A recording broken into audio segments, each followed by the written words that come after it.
Hello, everyone. Today we're going to discuss Chapter 11.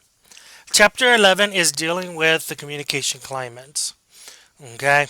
To define what is the communication climate, it is just basically the emotional tone of the relationship. So remember, we talked about this from the very beginning. In order to have two people, a dyad to communicate, when it's just you yourself, it is self talk, it is not communication. Remember, we talked about this emotions and stuff like that. If you're in a good mood, and you're happy, I'm going to gear my communication towards you the same manner.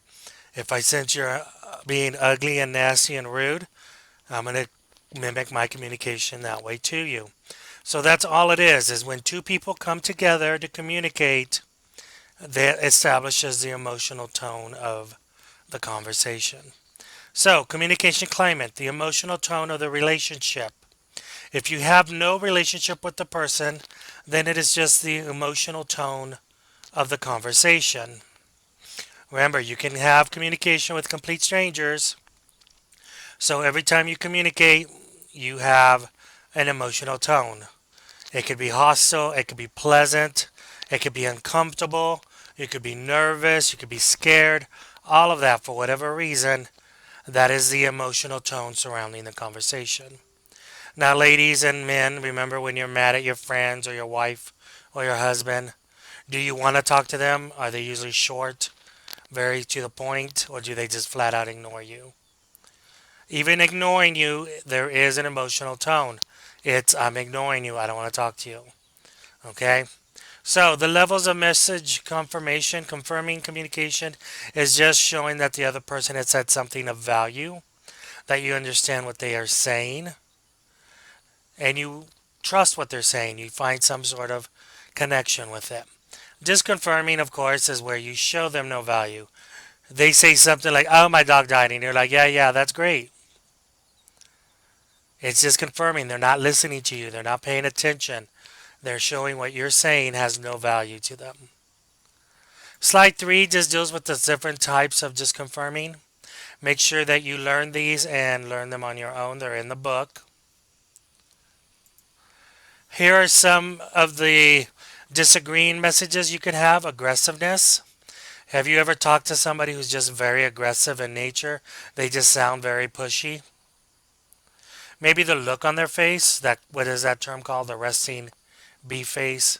You know what I'm talking about? Where they just look angry all the time, but actually they're the nicest people alive. Complaining, there are people who just complain to complain. No matter what, they complain. I remember at the beginning of this month, I told my mom, "Mom, it's the 1st of April." She was like, "I know, isn't it awful?" And I was just like, well, like what? But my mom always complains about everything. She just complains to complain. And then argumentiveness, people who just argue to argue for argue's sake. There are some people who will just argue even when they know they're wrong, they still argue. So these are the types of disagreeing messages that can be sent. Now remember, if you're at this point, you're still engaged in interpersonal communication. Remember, just because you are listening to somebody, what they're saying, doesn't mean you're always going to agree with it. You can't disagree. But the thing is, you have to be listening to what they're saying. So in order to be aggressive, companion, and argumentative, you're listening because you want to hear what they're saying. You may not agree with it, but you are listening for that reason. Here are the confirming messages, giving them recognition for what they've said, recognizing what they've said, what important it is. You know, it may not be a big deal to me, but it is a big deal to you. So I can show that by recognizing what you're saying, that it's important to you. Acknowledgement is just letting people know you've heard what you've said. Have you ever been talking to somebody and they say, go do this, and you're like, okay, okay. And then they walk off and you have no idea what they've said? Acknowledgement could be done several ways, maybe even like paraphrasing, repeat what they've said, but in your own words. Oh, so what you want me to do is this? And it shows them that you've acknowledged them. And then endorsement, you guys all know what this is when you endorse somebody, it's because you stand behind what they're saying, you believe it's true. Okay? Now, the next part is this self perpetuating spiral. There are two types, escalatory and de escalatory. Have you ever had a fight that was just something for something so little, but by the end of the fight, it had spiraled out of control into this full-fledged argument? It's kind of like a tornado. It starts out small, but then it ends up huge at the top. That's what escalatory means. It starts out as a little word. Next thing you know, you're punching each other in the middle of the driveway. It escalates to a larger problem. De-escalatory is the same thing. It's where it's a huge, huge problem, and by the end you realize, oh, it's no big deal, and you move on. So in this sense, it could be like spiraling out of control and making it worse, or you get it under the control and people calm down. So escalatory means it escalates to a bigger issue. De-escalatory means it was a big issue. Now it's not that big of a deal. But this is how communication climates develop. Remember, they develop as soon as you come into contact with the person face to face to communicate. Now, if you're not face to face, if you're talking to them on the phone, then it becomes when you make contact with them on the phone. So for some of you, you know they're home and they're not answering, and it's like on the eighth ring, you could be getting annoyed. And then when they answer, and you're like, what took you so long to answer?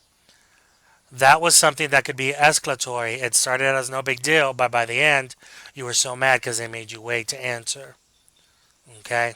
But remember, every relationship will have some sort of communication climate.